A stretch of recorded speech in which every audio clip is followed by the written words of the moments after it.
Special commemoration for Xiaozhi Xianxian, an ordinary story of ordinary people during the anti-Japanese war. Ordinary people's simple struggles are the main theme of this world, and we pay tribute to our martyrs. Keywords of the novel. No pop-ups Under the Fire. Download the complete set of TXT Under the Fire, and read the latest chapters Under the Fire. Chapter 1. Well informed. You are listening at novelfull.audio. Chapter 1. Well informed to. Dear readers, deserters, gentlemen, and ladies.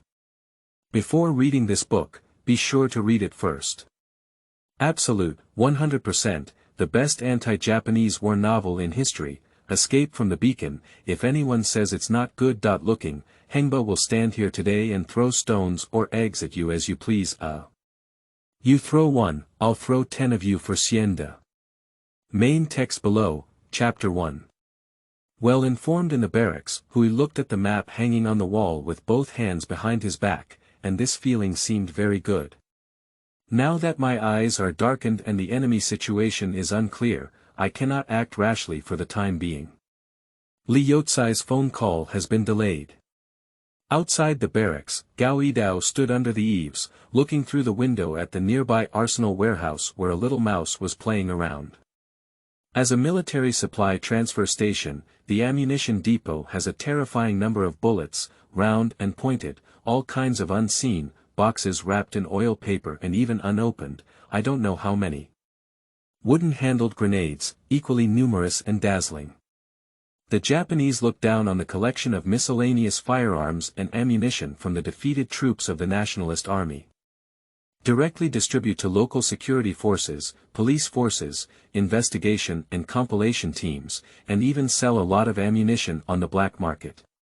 More precisely, it should be called an ammunition depot. In the warehouse of Nuoda, there is no intact gun. Fortunately, Second Company is currently not short of guns. Watching Xiao Hongying jump up and down is really eye-catching. He swung his knife straight to the warehouse door and said, I said, can you calm down for a while? I want you to take care of it. Xiao Hongying looked up and rolled her eyes. Anyway, we'll split up later. How much can your group of people carry except for those who carry the wounded? A gloating voice shot out from Gao Yidao's mouth.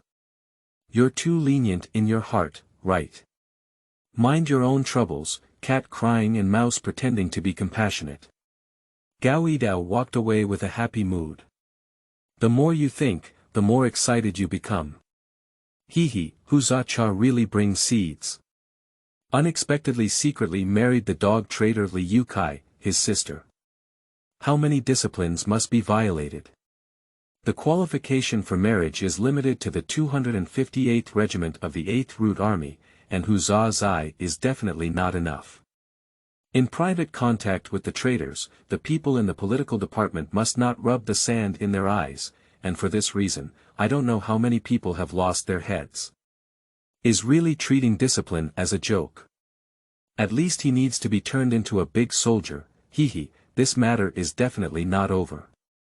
The dream of joining the 9th Company is about to begin, and he constantly reminds himself to remain calm and never laugh. 9 companies will eventually merge into 2 companies, temporarily troubled by unscrupulous girls. Quickly, he came back to his senses from his fantasies. Now located in enemy-occupied areas. Later, there were Japanese cavalry chasing after them, and the puppet army was crazily besieging and suppressing them. An all-around investigation and compilation team of traitors searched everywhere. There are numerous crises. Those surnamed who are still needed for the time being. Wait for the exhausted subordinates to wake up, then divide the ammunition first before we talk. Subconsciously walking to the nearby grain depot, bags of grain were piled up into small mountains. In the year of a major disaster, this was the first time such a large amount of grain had been encountered. There are only a few people in the 2nd and 9th companies. It is absolutely impossible to transport all the grain into the mountains while the enemy is besieging and suppressing them everywhere. The feeling of not lacking ammunition or food is really good. Seeing so many good things unable to be taken away, I couldn't help but start worrying again. Let's go out and take a stroll, maybe it will feel better. On the playground, there was a bustle of people. Wearing a variety of patched gray military uniforms, coming and going. One by one, the little abacus was tinkling, and the things they liked were packed and taken away directly. All big and small bags, with eyes fixed on the direction of the ammunition depot. Everyone is guessing when to distribute ammunition. In the bustling scene, there are always some rat droppings that don't match. A group of soldiers, dressed in disheveled clothes, are lying on the kong in the military camp, sleeping soundly. Snoring sounds kept coming and going. Needless to say, it must be those crooked melons and cracked dates from Julian. Turning around the door, I watched many people drooling and talking in their dreams with a smile on their faces. Gao Yidao, who walked half a circle here, began to feel unhappy. My eyes twitched. You smile, I see you smile, I'll make you cry later. I spat fiercely. Turning to the playground, he cleared his throat and said, "Second company, gather." For a moment, the bayonet on his back, shining with a cold light, approached him in a mess. Looking at the commanding company commander. The 205 subordinates all have stars in their eyes. With an extraordinary aura, a Marshal Tianping Wushuai actually has someone else. At this moment, the kitchen is bustling around. Wang Xiaosan, a cook who has been cooking porridge since he joined the 8th Route Army, was confident for the first time. In the security army warehouse, bags and piles of rice, millet, white flour, and miscellaneous grains are piled up everywhere. The poor mouse fell into the rice jar, and the grain blinded his eyes. My big mouth grinned to the back of my head. Good frugal habits are a virtue. In the year of major disasters, we must respond to the call of our teachers to be diligent, frugal, and thrifty. So, we still boiled several large pots to see people, but for the first time, we added porridge with canned meat and steamed white steamed buns. Marshal Tianping is not him. Tianping Marshal, who is big and rough, was staring at the ugly eyes at the moment. He grabbed Wang Xiaosan's collar with his right hand, and was outraged. Are you lacking in heart? I can bear to make congee with so much food. I can't stand it. How can you see people as before? Is your grandma intentional? Or are you even more stupid than Wu Shi? Mule, I'm warning you, do you like to eat or not? Oh, let go. Wang Xiaosan was angry, using all his strength to suckle, but couldn't pull away the ugly and rough hand. Luo Fugue lifted his left hand, which was as big as a fan, and grabbed the cook soldier who was carrying a basket of freshly cooked buns past him. With his right hand, he pushed Wang Xiaosan away and snatched the basket from the soldier's hand, directly pouring it into the Xiaomi bag placed on the chopping board. The movements were flowing smoothly, and before Wang Xiaosan could stand firm, Luo Fugue had already started to tie his bag. Not even a can was found in the warehouse, and the bear was already feeling suffocated. After collecting a basket of steamed buns, with a flick of his hand, he pushed Wang Xiaosan away and threw the cloth bag onto his shoulder, not afraid of being scalded. Cursing and getting ready to go out helping to set fire and meet the soldiers of Luo Fugue's platoon nearby, he wisely remained silent, looking at the majestic mountain like platoon leader. Luo Fugue is the platoon leader. Including Wang Xiaosan's cooking class, it was all under his management, which was originally Li Xiang's job. 2 posts have been set up at the entrance of the ammunition depot. Inside, a small red tassel with a red headband tied to a braid towering above her head, and the hair above the headband spreading into a flower, was staring at her big eyeballs and fluttering among the ammunition. Busy all morning, my shoulder bag was filled with magazine clips loaded with bullets, and boxes of unopened bullets were placed next to me in a row. Stupid, panting, the bag is too small to hold much. 2 wicked eyebrows were pulled together with a worried expression, only blaming too much ammunition and too dazzling. After Gao Yidao left, the window was immediately crowded with red-eyed spectators. If it weren't for the selfless fools guarding the door loading their bullets in the morning, these spectators might have rushed into the ammunition depot long ago. Xiao Hongying looked up and her red eyes rolled, looking out from between the bodies of the two guards. I was just seeing Luo Fugue come out of the kitchen, swearing and cursing.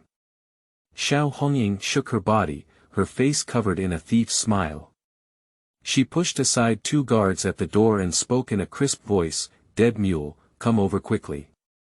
Just as he stepped out of the kitchen door with one foot, the wicked girl's piercing voice came into his ears. Luo Fugue's heart was stirred up. Early in the morning, the wicked girl shouted, which was not a good thing.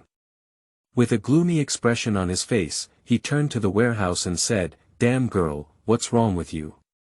After speaking, I turned around and wanted to run away. You give it a try. The voice is majestic, maybe not majestic, it should be called magic. Xiong reluctantly turned around and took a step over, pushing aside the second company soldiers who were blocking him from entering the door. There are only 2 sentries, 2 with fast legs, and the other is a fool named Wu Shitu, grinning foolishly at Xiong. The joint forces of the 2nd and 9th companies are guarding the ammunition depot. No one dares to cause trouble among the lively audience, what they are afraid of is Wu Shitu. The girl next to the house gave an order to Wu Shitu. Whoever dares to enter the house will shoot. Wu Shitu won't even reason with you, he won't care if you're a comrade in arms. Xiong took out a few steamed buns from the steaming bag and casually threw them to Wu Shitu. Hurry up and carry 2 more boxes of grenade bullets, Xiao Hongying ordered directly. Grandma, are you stupid? What's the use of this thing? Just bring a few and carry more steamed buns. Luo Fugue tilted his eyes and didn't move. Do you carry it or not? The voice in my little nose was 8 degrees higher. Can't you carry it yet, dead girl? I won't be able to walk for a while, don't let me carry you. Luo Fugue didn't refuse and casually tied the 4 corners of the sturdy canvas in front of little braid into a knot, lifting it up. In the thick canvas, a box of hand grenades weighs 40.5 pounds, and a box of bullets has 1,500 rounds. 60 pounds. Luo Fugue, who was covered in dirt and dirty without washing his face, walked out of the ammunition depot in anger. The barrack staff did not find suitable clothes for him to wear, and then hid in the pit to ambush the Japanese cavalry scouts. After winning, his body was covered in dirt, and he used all his strength to drive up the team. Even now, he is still wearing a tattered gray military uniform covered in mud. Xiao Hongying raised her wicked eyebrows, carried a small shoulder bag, and followed behind the bear with her head tilted, warning, "Look at your character, be careful not to break it." The 2nd company has assembled. Gao Yidao led a few lackeys with bright bayonets on their backs, casually walking towards the ammunition depot. He was supposed to wait for Huza to share the spoils together, but he seemed to have forgotten about it while staying indoors. Gao Yidao looked at Wu Shitu and Kuaishou standing straight at the entrance of the ammunition depot, giving Kuaishou a glance. Quick Legs suddenly launched a surprise attack on Wu Shitu next to them. Several soldiers from the 2nd platoon next to Gao Yidao stepped forward and blocked Wu Shitu, who was struggling desperately, and directly tied him up. In an instant, the scattered 2nd company soldiers began to gather towards the warehouse. Many people have great power, and in just a few blink of an eye, Noada's ammunition depot was moved to the roof, leaving only a few mice jumping up. The soldiers who can move bullets are fully armed, with Japanese bullet boxes on their waists, and their belts are twisted like snakes. Bullets. Fill the bullet bag. Unfortunately, there are still dozens of boxes of bullets piled up on the ground. Gao Yidao ordered to Kuaijiao, "Hurry up and ask Lao Meng to gather his team." Old Meng's face was as red as Guangong's. Under his guerrilla fighters, there were scattered high beams and poles that were used as storefronts. Fortunately, this time all the bullets in the pouch were replaced with genuine ones. The Buns were overjoyed and filled their pockets with space. Is this the legendary tycoon? On the night of bridal chamber candles, that's all. There is no better winner in life than this. The 9th company soldiers still fell asleep, seemingly completely disdainful of the bustling scene. In the eyes of the soldiers of the second company, the ninth company is a waste, except for Tian Sanchi, who can barely catch their eye. Others don't practice needlework and tie branches to their bodies in groups of 3 or 5 all day long. Digging holes, drilling houses, going up houses, and walking through alleys are useless.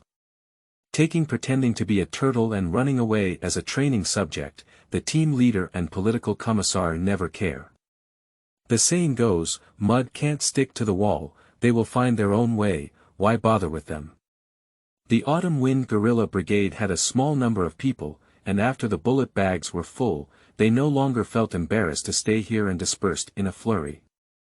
The soldiers, who were used to poverty, did not give up wandering and searching everywhere. Looking for a bag to pack things, I had no intention of letting go of all the seemingly useful things in the military camp. Scrap firearms, accessories, and crude repair tools are all not to be let go. The tiger pliers weighing 60 or 70 pounds, iron gadwa, were also carried out by guerrilla soldiers. Wu Shitu, who had been unbound, went to report to the little girl with a mournful expression. Sitting across from Hui with twisted braids swaying and swaying. Picking up a high-end covered steel water cup from the table and pouring tea into his mouth, he said, "Pooh, it's so bitter, it's like taking medicine." Hui squinted his eyes and looked at the crooked braid across from him, feeling a bit strange. "What's wrong?" Xiao Hongying sighed and said, "There's too much ammunition. The unethical guy with a higher score is dividing the family's assets, which makes me so angry." "It's not for you, what are you doing with a sad face?" Ringing bell. The phone on the table suddenly rang, startling the two who were staring big and small. Hui picked up the phone and held his breath in a deep voice. After the hissing sound in the phone receiver, a restless voice came. "Call your deputy battalion commander to answer the phone." "Who are you?" Hui lowered his voice. "Who the hell do you care about me?" The phone became even more impatient. "Hurry up and call your deputy battalion commander to answer the phone. If you miss something, you can't afford it. The battalion commander is not here, we left yesterday with our brothers." "Isn't the deputy battalion commander also the battalion commander?" "Fart, didn't you let him stay in the camp?" "It's not a worry." "Hey, how many people are there in the camp?" "2 classes, 19 brothers, keep watch over the house." The rustling voice on the phone increased, "What about your class monitor?" "I went out for a patrol early in the morning." "Fart, will you go out for patrol early in the morning? The sun is coming out from the west. Are you gambling early in the morning? Hurry up and call me." Hui had a black line on his head, and the left-behind squad leader was currently tied up, lying in the firewood room, having a very friendly heart-to-heart conversation with the instructor Lao Qin. With a sincere tone, he said, "The squad leader went out early in the morning and said it was a patrol. By the way, he went to the town to do something. Why don't you wait? Maybe he'll come back in a while." "Damn it, where did you sneak into your pants early in the morning? Where's your platoon leader?" The class monitor went with the platoon leader. "Then quickly recruit a few people to search the east. If you find any situation, don't speak up and call me to report it. I will promote you to class monitor later." Immediately after, the phone was hung up and a beep came. "Report." "I don't even know who you are." Xiao Hongying looked curiously at the phone and said, "Who are you talking to?" The sound of "I don't know" carried a hint of fire, and such calls had already been answered 7 or 8 times. Not long after, the phone rang again. Hui picked up the phone, and the hurried voice of the dog trader Li Yukai finally came from the receiver. "Hello, it's me.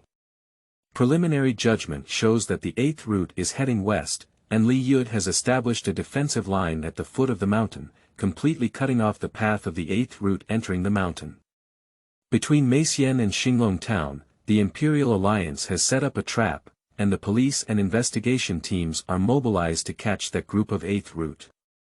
With just a few words, he quickly finished in a gloating tone. There was no response at all, the phone hung up with a loud bang, and a blind sound came from the receiver. Hui put down the phone, looked at the map on the table, lost in thought seeing Hui in a daze again. Xiaozhi felt bored and stood up to leave. The situation is bad, with the east, north, and west directions all occupied by the Japanese, puppet troops, and investigation and compilation teams. This time, even the police officers followed out. To the south, there is a flat plain and a place where the Japanese gathered heavy troops to confront the nationalist army in the south. Don't even think about going there. Enemies are on all sides. Nesting here is not a solution. At most for 2 days, the security army that goes out will send people back to get food, and if they are not careful, they will be exposed. The Japanese cavalry headed south from the east, and according to the time, they should still be searching, but they haven't found their own trace yet. The only way out is to enter the plain to the east or break through the blockade line of the security forces to the west. No matter which direction you take, once your whereabouts are discovered by the impenetrable investigation team, with the powerful mobility of the Japanese cavalry, it is a catastrophic disaster for the 9th Company. Li Yud's security forces at the foot of the mountain can be disregarded. As long as you can reach the foot of the mountain, even if you are bitten by Japanese cavalry, you are not afraid. The cavalry entering the mountain is nothing but a chicken rib, and now there is no shortage of ammunition. Heavy machine guns are a nightmare for cavalry. That's quite common. Li Xiang is dealing with a gun malfunction. A large group of people gathered around the 2 or 4 heavy machine guns of the people, and Xiaozhi, who had left Hui's place, squatted beside him, swaying her braids left and right to watch the excitement. The water cylinder of the gun casing is deformed and concave inside, and the gun mechanism is bent and deformed, making it difficult to repair. The deformation of the gun mechanism is easy to solve. It should be possible to correct it on the pliers, and even if the gun mechanism is slightly reduced, it won't take much time. Li Xiang pressed down the gun mechanism with a vise and used a discarded gun barrel as leverage. He was slowly prying it, and after a while, it was successfully reset. Further fine-tuning, the gun mechanism cracks open from the middle, transforms into 2, and is directly scrapped. Li Xiang looked dumbfounded and completely lost his temper.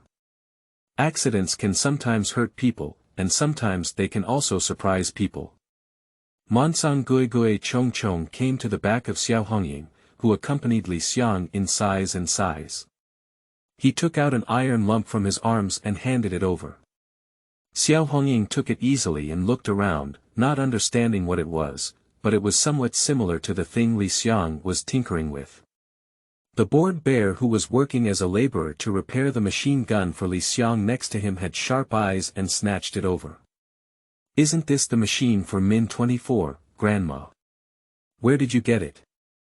Monsang was a bit shy and said, "There was already a spare gun, but when they weren't paying attention, I secretly hid one." The cavalry captain, with over 100 riders, spun wildly on the plain like a strong wind. In the abandoned fields, when a warhorse kicks down, a pit appears along with it. The ground is not solid after the rain, and running quickly may break the horse's hooves. The cavalry had to turn into infantry and gather into a regiment. Finally, it stopped in the wilderness. The captain carefully looked at the map, and the scattered cavalry gradually returned to their formation. The 8 paths suddenly disappeared without a trace. "Do you think this way we can escape the pursuit of the elites? Where can Tubalu go to such a big place?" The Northern Security Army is advancing in a net-like manner, and the 8th route is not heading north. There is a large Imperial Army stationed in the south, which is naturally impossible.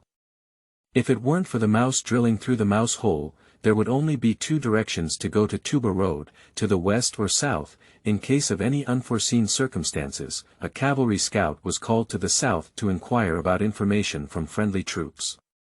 At present, the 8th route is most likely to bypass Meixian and head southwest.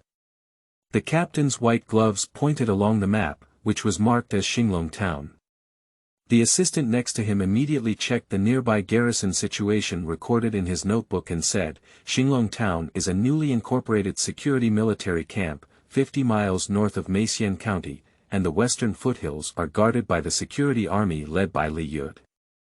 End of this chapter. Please raise your hands and download a starting point to read the official version. We support the author to stay up late and together we will persevere in the fight against deserters. Once again, please make sure to read Escape from the Beacon before reading this book. End of this chapter. Chapter 2. The Worries That Cannot Be Taken Away. You are listening at novelfull.audio. Chapter 2. The Worries That Cannot Be Taken Away. Gao Yidao kicked open the open door, and the door spun and blew out a gust of wind, crashing into the wall and bouncing back. Inside, Hui propped his arms on the table and was mesmerized by the map, even lifting his head. Across from Hui, Xiao Hongying, who was saying that the machine gun could be repaired, turned her face and turned black. Gao Yidao glared at the girl, feeling bored. 2 steps into the door, my eyes lit up. There was a shiny new water glass on the table, and I instinctively reached out. Before she could reach her hand, the little girl's eyes were sharp and her hands were quick. She pulled away the silver sparkling water cup, splashing the tea on half of the table.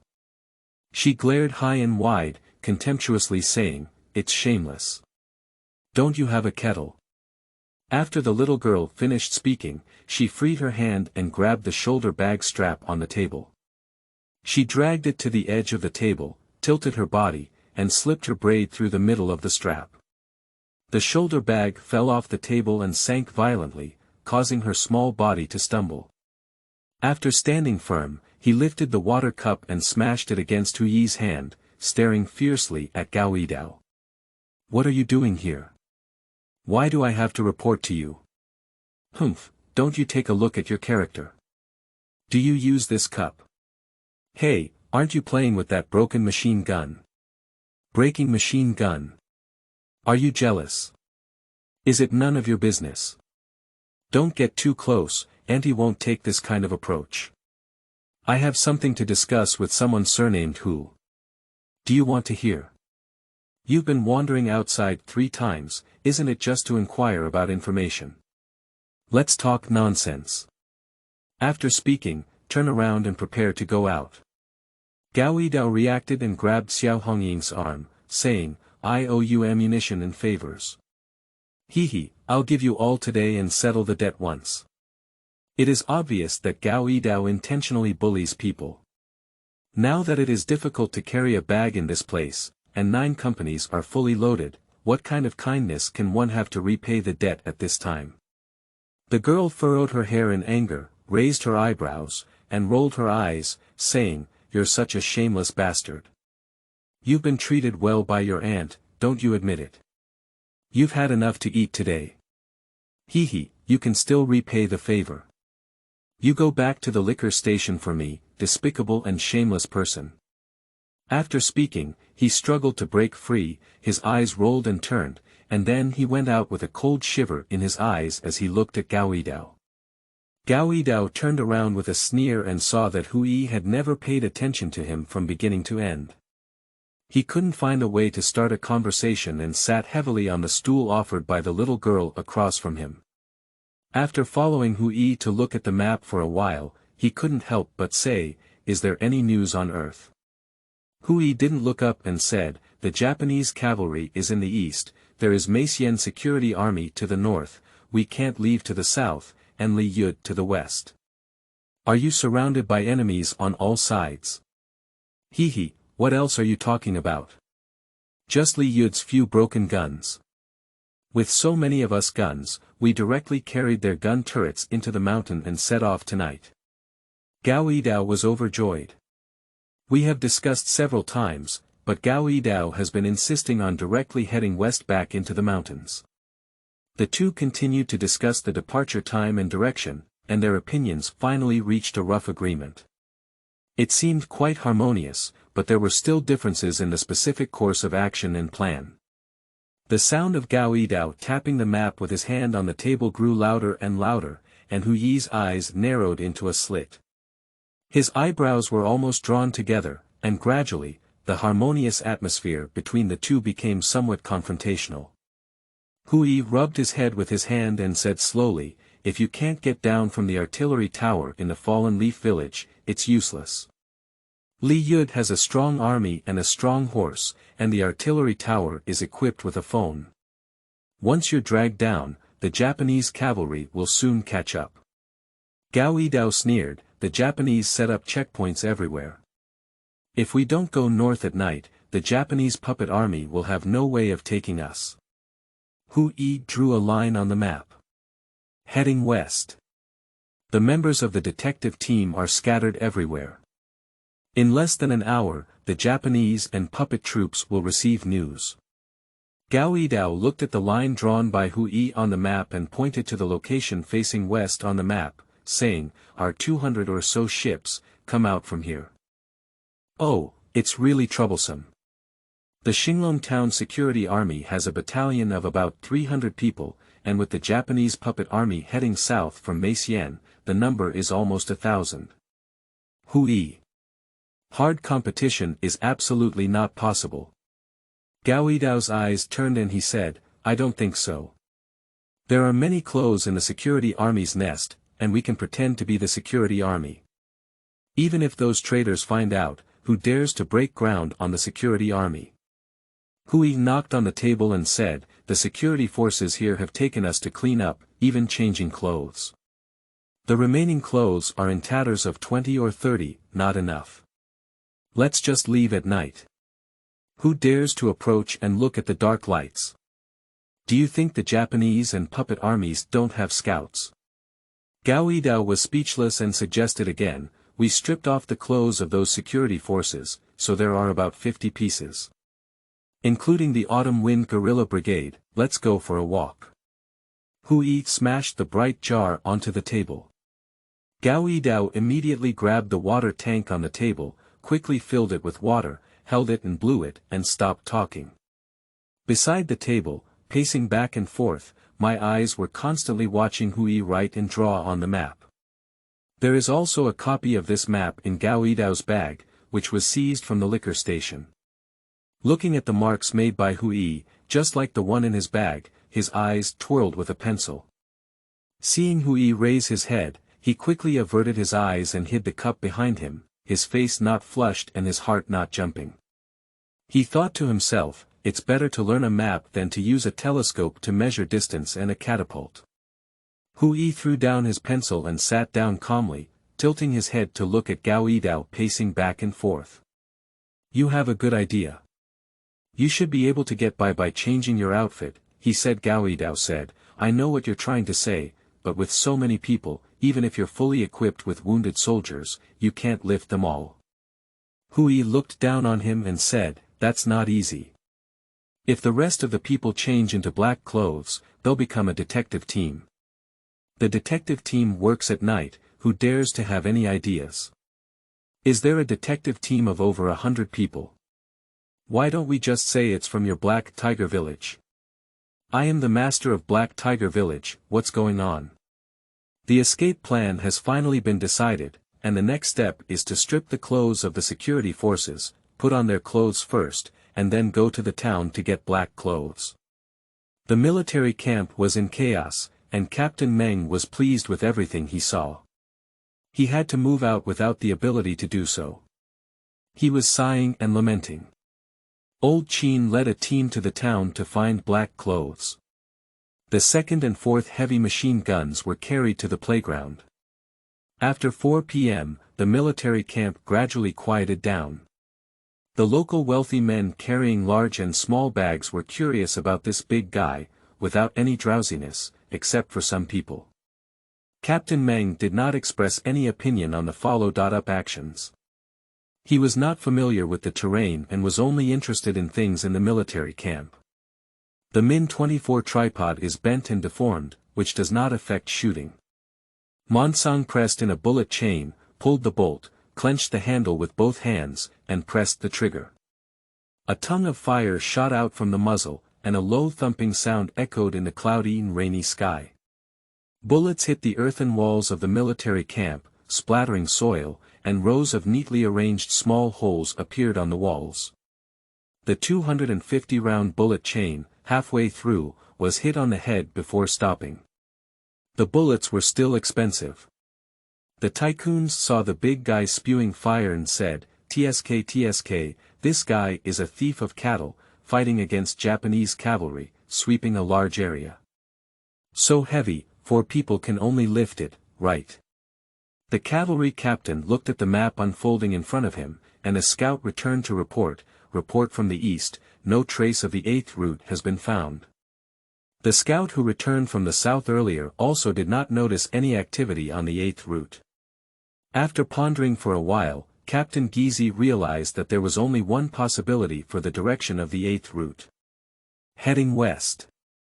With a grim smile, he circled on the map, and the pencil once again ran south from Meixian across Xinglong town, pausing for a moment before heading south, but with no clue.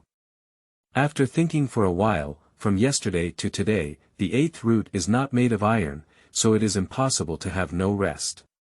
There is a security army stationed in Xinglong town to the west, but no trace of the 8th route has been found. This Tu Ba Lu is also human, it is impossible to ascend to heaven or enter the earth. If this Ba Lu finds a place to rest, the pen will return to Xinglong town and draw a big circle around it. The captain was a bit puzzled. This area was open and there was no place to provide shelter for the 8th Route Army. There was a battalion stationed in Xinglong town, and the 8th Route Army couldn't pass through here. It was not right. The Xinglong town Public Security Army was ordered to go north and set up defenses from Meixian to the south. The captain's eyebrows finally relaxed, and it's hard to say that he has run to Xinglong town on the dirt road. In the security camp. Is this world so crazy? He hesitated for a moment. It's really possible. If you wait until it gets dark and run west, keep walking, the target is Li Yud Defense Zone. Immediately ordered. Cavalry scout, go to Xinglong town to gather information, do not disturb the people in the military camp. At this moment, the clever cavalry captain is mounted at a straight line distance of 13,538 meters from Hui's center rifle. It's getting dark soon. To the east of the military camp. Mao Yang and a soldier were lying on the ground to the east of the military camp, in a shallow pit where there was no standing water. The water had already penetrated into the soil and was swollen. His whole body was like a mud man, and he looked east with a long telescope for most of the day, his eyes blurred. From afar, a black dot appeared on the eastern horizon, moving rapidly forward. Platoon leader, it should be a Japanese cavalry scout.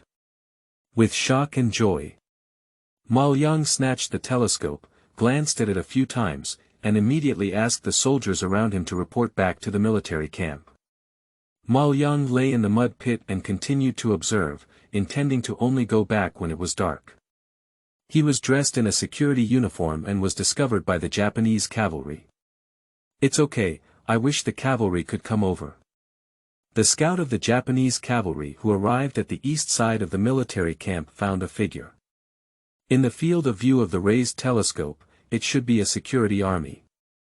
The sudden preparation went over to inquire about the situation, while the other two flanked south and north for reconnaissance. End of this chapter. Chapter 3. Mules.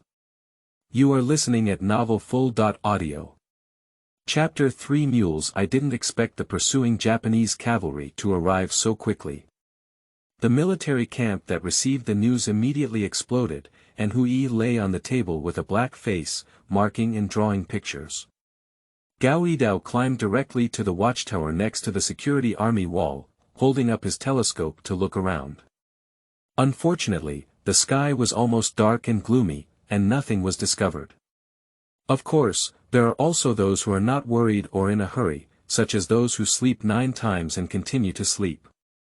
The playground of Nuoda was quiet, and the soldiers of the second company suddenly noticed a situation where a small body was leisurely taking small steps in the camp. Huron is the wicked and smoking little red tassel in the eyes of Erlian.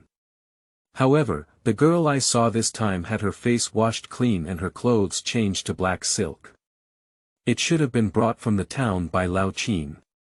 If it weren't for that wicked little braid, I wouldn't have recognized it. With his hands on his back, he looked like the leader, swaying step by step. A soldier suddenly asked, "That wicked smoking thing. When did it lose a braid again?" Another person deliberately increased their voice and said, "Yes, in the morning, there are usually 2 small braids. Why is one less? The braid will still run away and head up after running." The soldiers of the second company, who were guarding the big and small bags on the ground, stared at the 2 large light bulbs and watched as the single braid slowly turned around. The murmuring voice gradually rose. "Oh, I'll go. How many times will this wicked and smoking braid change in the morning and afternoon? Has Sun Monkey changed?" Upon hearing the soldiers of the second company talking in a strange and sinister manner, the girl ignored them and looked down upon them in her heart. A group of vulgar people who know nothing and are too lazy to talk to you. Behind her small body, a yellow fluffy little chick followed the girl and bounced around. Upon closer inspection, the girl threw a few grains of millet onto the ground every few steps. Afterwards, Su Xiao, who was about the same height as a rifle, slowly and bored followed behind. The soldiers of the second platoon kept their eyes fixed on the little chick until the braid twisted and disappeared, and everyone's hearts were no longer troubled. Miss Dees stopped at the door of Luo Fugue's room and turned around to order Su Xiao, "Put the chicken in a bag." The bear in the room was tying a bag when he heard someone talking with a chicken in his mouth. He looked up and stood up with his big and thick body. He saw the chick in Su Xiao's hand and swallowed his saliva, saying, "This chick is a chicken. Are you playing with me?" "Well," I said, "why are you playing with so many useless bullets? You can't use your butt." There was another bag in front of Luo Fugue, which turned into 5, constantly complaining about her hair. Security Army Duty Room. Hui looked at the map and pondered. Across from him, old Qin on the table was muttering to Captain Meng. Hui didn't even listen to what he said. "Is this also a realm?" Gao Yidao descended from the watchtower and wandered around, still not noticing anything. Unconsciously transferred to the duty room. I didn't kick the door this time because it wasn't closed. I walked straight into the room and reached out to get the cup from the table. Pulling the cup in front of Lao Meng into his hand, he looked up and the water inside ran out in an instant. With a bang, the cup hit the table and said, "General Hu, pour the water over." Hui continued to look at the picture without paying attention, but Lao Meng quickly picked up a thermos and filled the cup with water. "Huzzah, staff, now that the Japanese cavalry is following us, our plan needs to be changed. Are you going to make a change? What are your ideas?" Hui suddenly looked up and stared at Gao Yidao. "Anyway, let's pretend to be the security army. How about we find a way to bring the Japanese cavalry into the military camp and use a few bayonets to kill him?" Gao Yidao looked excited. "Well, this is a good idea. We'll leave with Captain Meng before it gets dark. Your second company is here fighting with the Japanese cavalry with bayonets. What do you think?" Hui remained expressionless. The 4 main officers of the army have all arrived, somewhat like a meeting. As soon as Gao Yidao spoke, he was blocked by Hui and stopped talking. The old Qin next to him quickly cleared up the situation and said, "We have packed all our supplies and will only set off when it gets dark. Lao Meng's guerrilla team has too much to bring, so I suggest not bringing anything that is not very useful. We can come over to this security army camp anytime and come back to pick it up when we have time." Old Meng was shocked and said, "Is the security army run by your family?" "Almost so," said Gao Yidao next to him. Then there was a moment of composure, as having too many things was a difficult problem, and it was obvious that the 9th Company and the 2nd Company were not going to fight each other. After a while, Gao Yidao cleared his throat and said, Don't talk about useless things. Let's talk about how to deal with the Japanese cavalry first. You're not fighting with a bayonet anymore. Hui thought to himself, somewhat nonchalant. Lao Qin was directly displeased at Gao Yidao's words and said, Captain Gao, don't talk about those useless things. We don't have the ability to deal with cavalry. What you just said was that our material handling business is not serious. So, why don't you talk about it? Gao Yidao said, that thing of yours is serious, so serious that it's so serious. What kind of heart do you have to worry about Captain Meng's guerrilla activities? When the ammunition was distributed in the morning, Gao Yidao felt that his relationship with Lao Meng was quite good, and Lao Meng should listen to him. Hui tapped the table twice with his fist and said, let's stick to our original plan. This time we'll go to the green water shop, and the security forces guarding the gun tower over there have a good relationship with us. Gao Yidao's face turned slightly black and he said, when I was not around, did you change the route? Captain Lu did not commit suicide at all. Nyo, a girl with 2 guns, walked ahead on the slippery mountain road, acting as a sharp soldier like the 9th Company, and stopped at the mountain pass. If you walk 2 miles ahead and exit the mountain pass, passing through an open area will be the Green Water Shop Battery building. Female soldiers are also soldiers, only marching at a slower pace. The commander of the army comforted himself, but what he didn't expect was that each of the departing female soldiers had 2 hand grenades, with an average of 30 bullets per person and 5 or 6 types of guns. Think about your 1st, 2nd, and 3rd company. Before Hui arrived, the soldiers only fired 3 to 5 bullets, with nearly half carrying large swords and carrying spears. Those with guns also had to charge and fight with bayonets after firing a few shots. This regimental leader was really incompetent, not even a militia. Looking at the wealthy female militiamen in front of him, Captain Lu remembered Hui's small eyes and couldn't help but sigh. It was still Political Commissar Ding who had vision. Bringing a group of women out, what's this supposed to be? The female soldiers in the brigade have caught up with the elite soldier Fan Erniu, squatting in the forest in various hats and clothes, looking at the guard tower guarded by the army from a distance. The female soldiers lit a fire and began to emit some smoke. Soon, a security guard emerged from the watchtower and sneaked towards the smoking area at the foot of the mountain. Not long after, the fire had completed its mission and was extinguished by a few feet. The security army came quickly and entered the forest, only to see a large group of people and horses inside. The puppet army stumbled, my goodness, this is the first time I've seen a group of women soldiers. That diverse array of guns, with raincoats draped over them and mostly gray clothes, is undoubtedly from the 8th Route Army. The leader is the militia from Zhejiang village, of course I know them, but I have never seen the team in this battle before, and my heart is pounding with excitement. Seeing that the black and skinny ant at the beginning didn't look very good, she quickly stepped forward and said, all the 8th Route commanders, why did you call me here? You can't stay too long this time. After a while, you have to hurry back. This guy didn't mention that Lao Qin had already approved him to join the 8th Route Army. Although it was not the first time Fan Erniu had seen the security forces, she was also facing an acquaintance with full confidence. She spoke up and asked, where are the mules? The puppet army breathed a sigh of relief. These women were originally looking for mules. What the hell are you doing in such a big formation?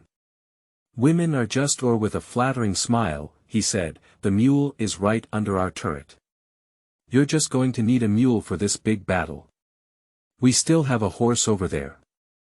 I'll go talk to Feng's team and they're guaranteed to succeed. Do you want it or not? Captain Lu, who had already felt ashamed, deliberately fell behind. At this moment, he was pointing his mouth at the kettle and had just taken a big sip of water, feeling comfortable all over. Upon hearing the words of the puppet army, a sip of water sprayed out from afar. Water sprayed onto the female soldier's raincoat on the opposite side, and the soldier looked up at her with a look of disgust on her face. This security army has some doubts. An old 8th Route Army is choking on water. The 8th Route Army is not being besieged by the Imperial Army. Don't worry, my goodness, it's so embarrassing. Can you still laugh? End of this chapter. Chapter 4. Summary.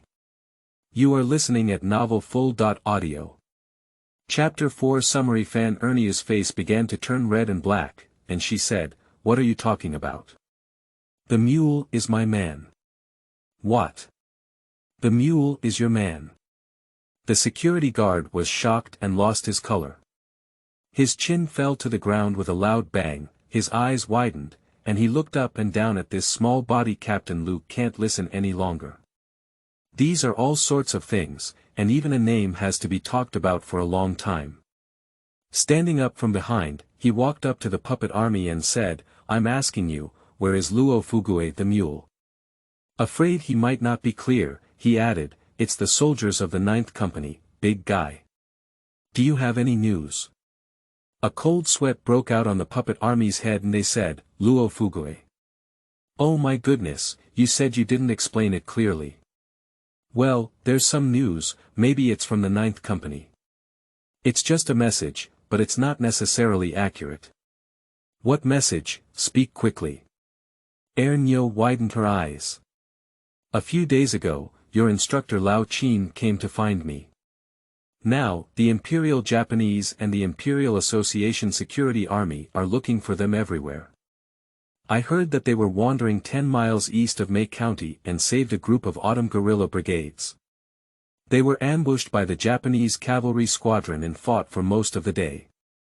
It is said that they later went south." Captain Lu pondered for a moment and said, "Is it the autumn wind guerrilla? How long ago? Let me explain in detail. I also heard about it. What happened the day before yesterday? Can you provide detailed information? Hurry up." Nyo took a step forward. "I don't know." The puppet army said, awkwardly pausing. Nyo's eyes widened in anger and she was like a fork in the night. "However, the higher-ups asked us to strengthen our defense.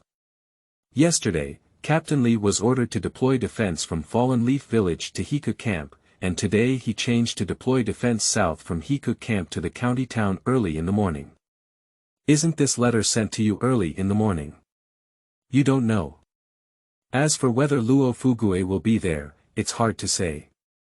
Captain Lu began to ponder, while the second girl beside him fell silent. The puppet army continued to flatter, "Sir, in my opinion, if Captain Lee is really defending the 9th Company, what does that mean? It means that commander who has gone south, but maybe he has gone somewhere. Perhaps today is tomorrow, and he will come back soon. This kid is a talent, at least better than those guys from the detective team. He knows some information and can analyze. Map." The confused commander was asking Xiao Yi to bring out the map when he remembered that Xiao Yi had gone to notify the troops. A female soldier heard this and picked up Captain Lu's shoulder bag, taking a few steps forward and handing it over. Captain Lu took out the map from his bag, and a female soldier had already placed a backpack on the wetland. Captain Lu tugged at the map, his fingers constantly moving up, down, left, and right on the map. On the map, the 3 small characters of Xinglong Town come into view and constantly enlarge. With Su Qing's background, the news about the leader of the Guanggan regiment is quite clear. There is a battalion security army in Xinglong Town, which is reorganized by the Nationalist Army's Defeat Brigade and has strong combat effectiveness. Of course, it was compared to Li Yud and someone was sent to contact him, but there was no specific response. Hui also knew that he should not provoke them. But no matter where you are, you have to come back from this land and pass through Li Yud's defense line. No, Li Yud's defense line is north, and coming back from the east happens to pass through the southernmost point of Li Yud's defense line, Green Water Shop. With a slap on the forehead, don't you know that you are currently at Green Water Shop? Is it possible to wait for the 3rd Company and Wang Penglian to come over and hit Li Yud one shot at the Wlv Shui Pu, and complete several holes in the defense line? However, if we can't connect with the 2nd Company in the 9th Company, there's no way. Su Qing's intelligence line may have found Julian. If only she were here, sigh two people who want to save face are not at ease. Worried to death, even more confused. On the muddy mountain road, a team dressed in raincoats, bamboo hats, and Japanese raincoats struggled forward, with the goal of a wine station. The mountain wind is still cold, and Wang Peng's relationship with Julian is intimate, which is completely different from that of the 2 and 9 companies under the same roof. There is nothing to say about the difficulties faced by the brothers with different surnames this time. Good brothers are dutiful, let alone their maternal uncles. This mission is not clear. The general situation is that Xiaobing has already said that he wants to rescue the 9th company, and the battle is definitely unavoidable. Company-level troops need to provide a report when to launch a mission, and the key is when and to what extent the report will be launched.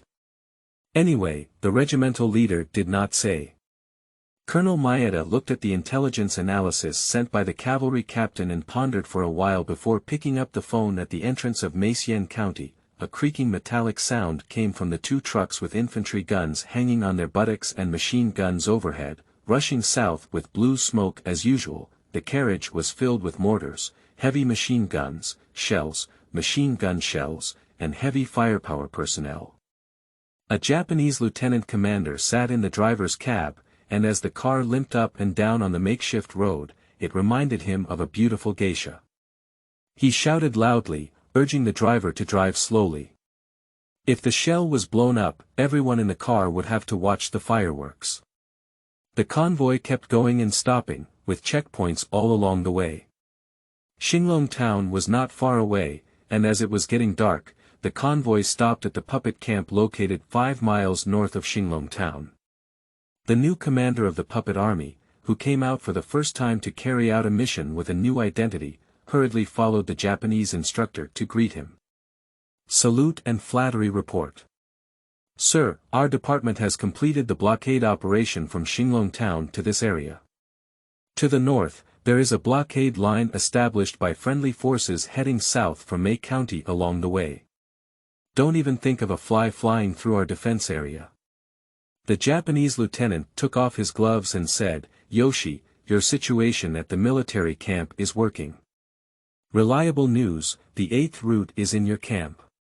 The new commander of the puppet army was taken aback for a moment, quickly translating the questions from the previous Japanese soldiers. After a while, he said, we came out yesterday as soon as we received the order. Our camp is impossible, isn't it? Immediately send someone back to the military camp. If 8th route enters your camp, don't make a fuss, don't be afraid of yours, 8th route will pull you to death. The new battalion commander quickly sent someone to wake up the 2 puppet soldiers who were sleeping, saying they were going to scout their own military camp. Just as they woke up, the 2 puppet soldiers who were supposed to be on night duty kept muttering to themselves. This devil has a brain problem, isn't he? He only came out yesterday and the 8th route took over our lair. How could it be? Not long after being captured and becoming a security army, this feeling is very complicated. In the past, fighting was to protect our country, but even losing my life and still defending that country. Fortunately, the captain was wise and surrendered to the Japanese, saving their lives. We went from being enemies to becoming a group, and this feeling was wonderful. Every time we met, the desire to bite each other's flesh and drink each other's blood had disappeared. The sky is still that piece of sky, still so cold. The floating cloud has become darker compared to the clouds in the sky for several months. It has lost the excitement of the expected battle from the heart, as if it has no thoughts, and feels like a walking corpse. Last night when I came out, I estimated myself to be cannon fodder. If I'm lucky, maybe I can live a few more days. If I'm not lucky, maybe today, maybe tomorrow, I'll become true cannon fodder. That's good, can we just turn it into cannon fodder and go home? At that time, can we still see our old mother from the sky? Soldiers. A few months ago, it wasn't the case anymore. What's the relationship between victory and defeat and oneself? Lifting the anti-horse on the road, the battalion commander confessed a few words to the 2 security forces. After working hard all night, the two goods with checkpoints everywhere yawned and forced themselves to run towards Xinglong town. The night grew darker, and the two goods left the temporary camp's line of sight. They looked around and saw that the agreed defense line was nowhere to be seen. Breathing heavily, he immediately sat down on the roadside. One of them took out a cigarette, and the two lit it. They had already walked 5 miles, almost halfway, this far road. How should we take a break for a while? End of this chapter. Chapter 5. The Suffering of Traitors. You are listening at novelfull.audio. Chapter 5. The Suffering of Traitors. No one expected the second consecutive term of the 9th Company, and the Japanese cavalry lieutenant inferred his approximate whereabouts, although he was temporarily unaware of hiding in the military camp. Captain Maeda analyzed various situations and concluded that the possibility of the 8th route being in Xinglong town was high. He immediately dispatched artillery to reinforce the area. The two puppet soldiers who finished smoking slowly rubbed towards their old nest. Recently, the Japanese instructor was in the camp, and the commander was also strict in his control. For a long time, he didn't even have a chance to contribute a step to the front gate of the military camp. This time, there was a rare opportunity like this, so he slowly strolled around. After the rain, the mud was muddy and I couldn't get off my feet. I chose a spot on the ground with dry grass to step on, but after a few steps, my feet were still covered in mud, making it difficult to walk. As we walked, we talked about dirty jokes, and when we reached the point of joy, we couldn't help but enjoy it. How go, are you saying that we're just going to fight 8th route with Captain Wang like this? The person who called How Go disdainful said, what nonsense. Before the 8th route, we were running around everywhere, and we had fought against bandits before. But they don't even want to die in battle. Can we not provoke them or not? Why don't we run away? How Go looked contemptuous and said, run. Where are you going? Surrender with Wang Da's bucktooth, not to save your life. Now that there are devils everywhere, becoming a dog requires you to have the intelligence of a dog. Anyway, Grandpa came out this time. He didn't plan to go back. If there's a chance, let's run west. After crossing the mountain, that's the nationalist-controlled area. Even if we go into the mountain and become bandits, it's better than being a dog. How Go sneered, are you not afraid of being shot as a deserter when you return to the unified region? Even if you can save your life, it was a brave death squad at that time. When you were a bandit, you were not familiar with your place, and the 8th Route Army would make you regret being a good person. I'm so well behaved. I'm not a human around here, but being a second son of a dog is too embarrassing. If I die, I won't even be able to enter my ancestor's grave. How Go gave a black line and said, then you can shoot the Imperial Army with a black gun and defeat that Japanese instructor. You can immediately enter the ancestral tomb, and definitely bring a smoke. Our entire camp can bury you. When the cavalry captain received the report from the Japanese cavalry, he was 5,432 meters away from Huyi's rifle. Breathing heavily, he said, report, no obvious targets were found in Xinglong town. There was gunfire in the military camp, which was the sound of heavy machine guns from the security forces, making it difficult to determine. How long did the machine gun go off? It didn't sound for long, and there wasn't any chaos inside. It's definitely not a battle, it's probably testing a machine gun. There's no sound of other firearms firing. Have you notified the station troops in Meixian? I have sent your analysis to Meixian. Captain Maeda believes that the 8th route may be in Xinglong town and has arranged for artillery to come and cooperate. The sky gradually darkened, and the lieutenant looked around with his telescope at the terrain.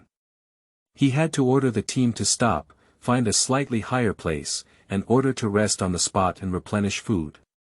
The captain took off his gloves, and the soldiers behind him immediately brought the map. He tore open the map and pointed at each place on the map, as if he wanted to pull out each of the 8 routes one by one. There are stationed troops in Xinglong town, as well as Huangxia army stationed to the west and Huangxia army's defense line to the north. Those tuba roads cannot disappear out of thin air, and they must want to flee westward into the mountains. What would I do if it were myself? It must face west. Before that, we need to find a place to rest. If so, Maeda's judgment is correct, and 8th route must be near Xinglong town. The 8th route is most likely nestled in villages around Xinglong town. Send orders to move towards Xinglong town. Hundreds of people cannot disappear out of thin air. Maeda sent artillery, which is good news. The chef immediately ordered his scouts to investigate and verify in the military camp. 2 traders were scouting back from the village, one carrying 2 chickens on his back. One rooster stretched its neck and shouted, "Oh, oh, oh." The shop assistants on the street laughed. The trader stepped forward, lifted his leg and kicked him. The well-guarded assistant dodged and said, "Is it braised or steamed today?" The figures flickered on the street outside, and old Qin was taking a few puppet soldiers to buy clothes everywhere. The traders and the security forces do not deal with each other, and neither side is pleased. Find Lao Qin from the ready-to-wear shop and pay the clothing merchant. Even if the merchant doesn't accept it, it's not acceptable. Detective team dog traders discovered something unusual, and 2 detective team members exchanged a glance. One followed old Qin and his entourage, while the other immediately found the common people selling vegetables. They even bought a bundle of vegetables and paid for it for the first time. Carrying a bundle of vegetables, they followed them to the security army camp, trying to gather information. Not long after, the 2 met outside the entrance of the security army camp. It's not a big deal. The 2 of them ran to the police station, panting heavily. They were vigilant and observing which familiar police officers they were. They quickly identified themselves and walked up to the 2nd floor, where they drove the police officers to the door. They shook the phone and said, "Transfer to the Meixian investigation and compilation team." Wait for the sudden ringing of the phone startled Captain Shen of the investigation and compilation team. He regained his senses and grabbed the phone, shouting sternly, "Who is it?" Captain Maeda's voice on the phone said, "Shen Jun, you, gather your troops and immediately go to Xinglong town, where the security forces will converge." The voice was so gentle, like a spring breeze. "Yes. Salute. Yes, yes. Salute again. Yes, yes. Salute again." The trader next to him rolled his eyes. Maeda has already hung up the phone, while Captain Shen is holding the phone and contemplating life. After hesitating for a while, he ordered the white-eyed trader, "Gather your team, there's a task." The phone is always busy. The police officer at the entrance, who had not been connected for a long time, cautiously entered the room to serve the trader and said, "Why don't we hit the police station?" After hesitating for a while, the phone was not working and the intelligence was useless. The traders in the small town were not clear about the intrigues above. It was better to call the police and ask them to convey the message than to say, "Okay, then, you can call." Telephone connection. "Could you please report to Captain Li?" The trader snatched the phone and said, "Hello, I'm from the investigation team in Xinglong town. We found a large number of unidentified people searching for clothes everywhere in Xinglong town, and the situation is abnormal. You should report to the investigation team immediately." The trader was afraid that the police would report him stealing credit. The police officer who answered the phone looked contemptuous and defecated on his brother's head, saying, "Damn it. The investigation team's affairs cannot be delayed, so hurry up and find Li's team." Captain Tail is drinking with Li Yukai on the 2nd floor of Chuanxiu building, and Li Tail is sitting across from Li Youcai's table. "Brother, it's not a big deal for you to wander around like this. If you could get that Lin Xiu back, wouldn't it be even better? Although the master may seem quite cruel to you on the surface, he still secretly wants us to give you a hand. You know what the hell, Li Yud really wants me to die early."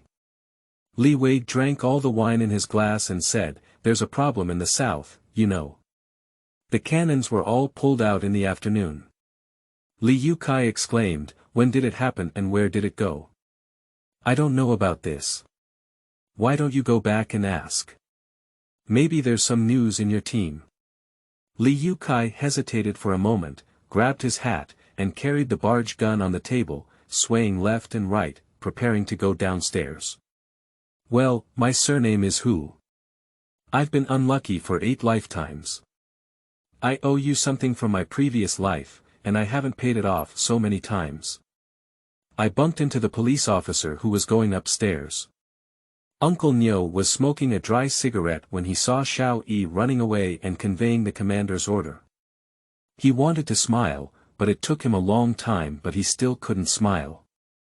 The entire team was able to move, and the military supplies department was also included. Does the health team also count? Does the cooking team carry a big pot to the battlefield? It seems that Captain Lu is really at a loss, and what Xiao Yi said about the commander of the light pole is really true. Since the order of King Qin has been issued, let's carry it out. The regimental headquarters immediately became chaotic, and the health staff went to the logistics department to get guns. The cooking team hung guns on their chests, carried black pots, and brought food. The soldiers hurriedly headed east with dry food. The crooked and twisted team moved along the muddy mountain road, 1 foot deep and 1 foot shallow. A liquor station. Oh my God, so far away. End of this chapter. Chapter 6. Coolie. You are listening at novelfull.audio. Chapter 6. Coolie. In the puppet army camp, Xiaohongying is usually the youngest in age, and of course, her figure is also the smallest. However, her style is the most impressive, and her fame is the greatest. A small person has a big spectrum, so wherever you go, follow the 3 soldiers. Mules, Su Shao, and chicks, from big to small, the proportion is quite coordinated. Wu Shitu is digging a pit by the playground. It's not a big deal to have a team of 3 people and 1 chicken in an independent group. It's not surprising that everyone is used to it. In the eyes of the soldiers of the Autumn Wind Guerrilla Brigade, it was too eye-catching. For all the soldiers of the Autumn Wind Guerrilla Brigade, everyone was still speculating about the origin of this little girl. However, after the soldiers of the second company, truthfully, told her origin, the guerrillas naturally did not believe it at all. The soldiers of the Qinfeng Guerrilla Brigade's understanding of Xiaohongying mostly came from rumors, which naturally came from the second company. The platoon leader of the second company spoke confidently. The little girl was born into the Red Army and was an elder of the independent regiment. She even said that she could shoot at the age of 3, operate mortars at the age of 6, and fly airplanes at the age of 8. What is an airplane? There are also rumors that little girls don't distinguish between good and bad, kill without blinking an eye, and even kill their own people. Those who are immoral are still smoking, so don't provoke them. This rumor is a bit outrageous. Xiaohongying appeared again in the military camp of the security army, carrying a mule and Su Shao, followed by a little chick. He didn't look like any famous person. The platoon leader of the 8th Route Army just told them that they must not provoke this little girl, so the soldiers of the Autumn Wind Guerrilla Brigade saw it as true, so they naturally didn't believe it, thinking that those platoon leaders of the second company were all bluffing and talking nonsense. Curious about such a team. At the entrance of the military camp, a pair of Japanese cowhide military shoes with black exterior and yellow interior were neatly brushed, stepping on the flat sand on the edge of the playground, followed by the little chicken. I saw her wearing a small military uniform, carrying a shoulder bag, and carrying a 4.4 around her waist. Other people's shoulder bags were all carried under their armpits, only her shoulder bag was carried on her back. A towering braid hit the top of the head, and a hole was cut in the back of the military cap. The lively ponytail emerged from the hole, swaying left and right, swaying 3 times as it walked. What's this naughty girl up to? A soldier from the Autumn Wind Guerrilla Brigade looked at the big murderous demons who were clearly walking towards the entrance of the military camp and asked a soldier from the 8th Route Army of the 2nd Company beside him. "Aren't you talking nonsense? What can she do on the playground? Isn't she just the little chick who stole him? Are you saying that this little girl is here?"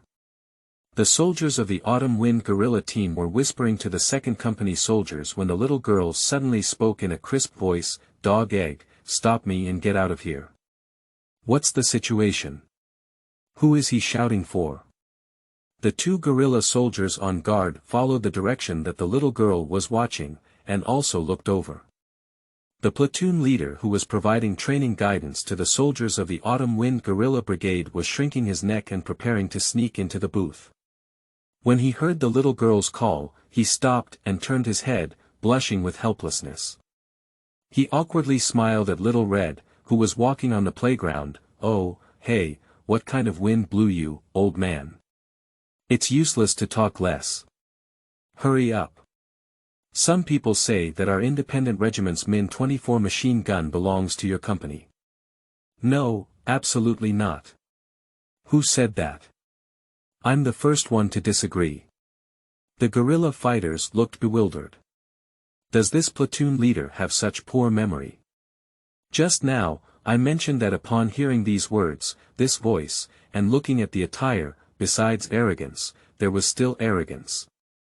The soldiers of the Autumn Wind Guerrilla Brigade heard this opening statement and looked at it again and again. The temporary instructor reluctantly walked towards the girl's cowardly appearance, feeling a little chilly in their hearts. "Is that girl really a demon? Dog Egg is in the High 1st Knife and 2nd Company. After several rounds of battles, she has now become a platoon leader. In addition to using honorific titles for the regimental leader and political commissar, Uncle Nyo, Xiao Hongying also uses direct names for other people such as Wu Yan, High 1st Knife, and Hao Ping. As for those below the company level, giving them an unpleasant nickname indicates that they can be registered in the regiment, which is considered good behavior. As the platoon leader of the 2nd Platoon, Gooden temporarily imparted experience to his allies. In front of so many allies, his performance was a bit disappointing, but he was also very helpless. He didn't even consider his own platoon leader in the eyes of the Dees girl. There is no shortage of gratitude towards the wicked girl, let alone being harmed.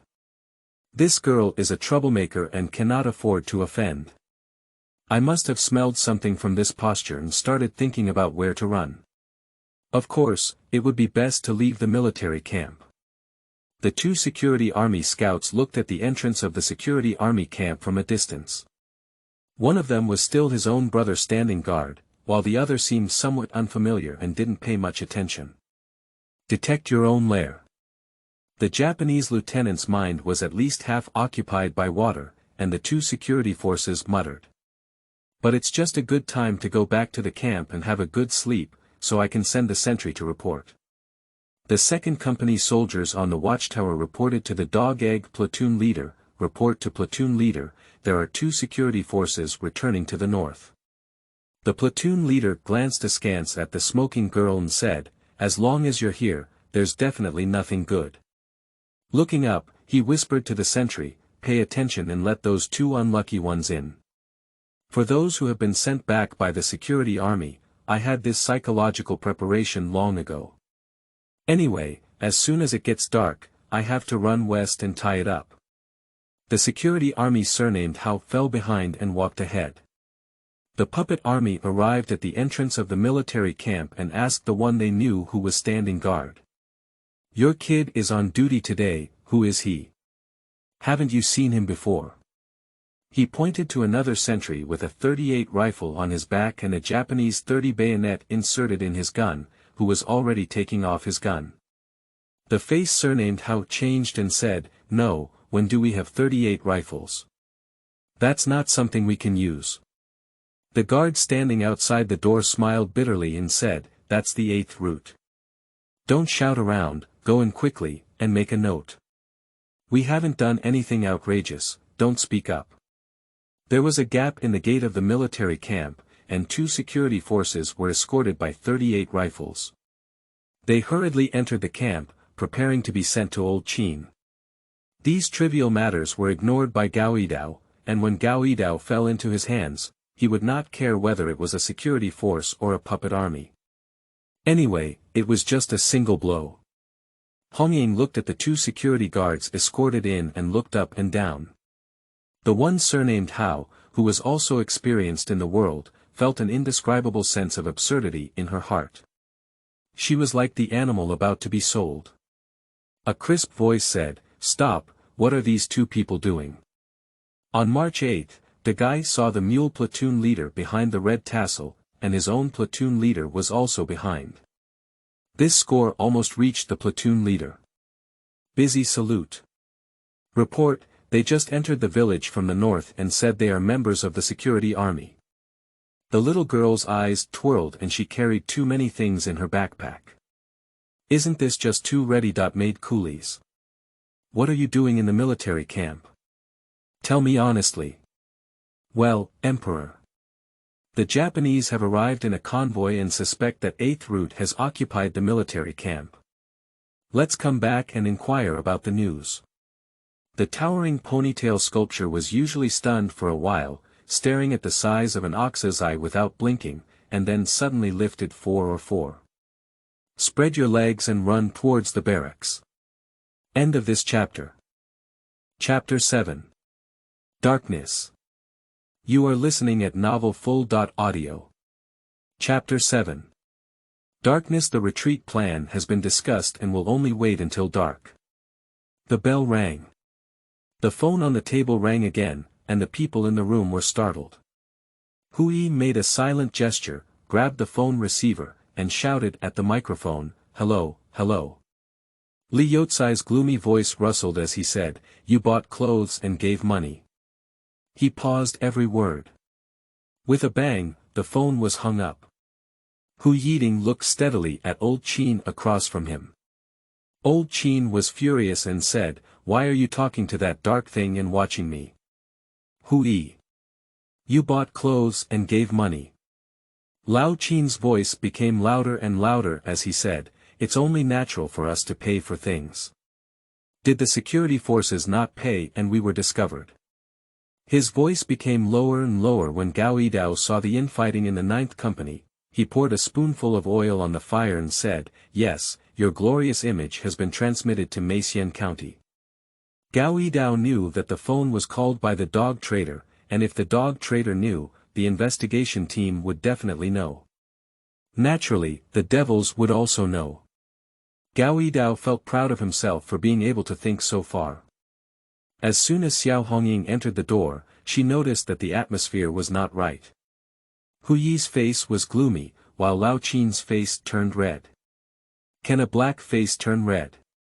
Gao Yidao gloated at his misfortune, while Captain Meng was lost, smoking and not hearing anything outside the window. What nonsense, he straightened his throat and said, "I just caught the puppet army twice and said that Meixian has already sent the Japanese puppet army to reinforce us. We may have already been exposed."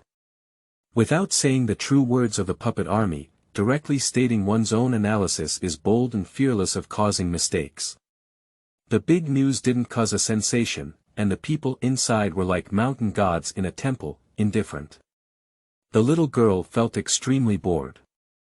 So, should we make any further modifications to the retreat plan?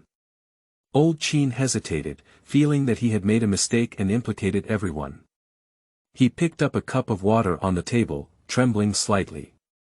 It's not yet Hongying's turn to worry about these things. The ponytail turned towards the house, and as people walked outside, Gao Yidao saw the well-designed ponytail, which was very unpleasant. He couldn't help but reach out to grab it. As the little girl was about to go out, she stumbled and her waist was on the 4 sides of her chest. With a tug, a water cup soaked the tall and long half of her body. The cup in front of Hu Yi is missing. The plan remains unchanged, let's wait until it gets dark and set off. What's your name? Hao Yun. What? Good luck. Is there someone called this? Paused and pondered, isn't Captain Hao also surnamed Hao? Add a question. What did you do before?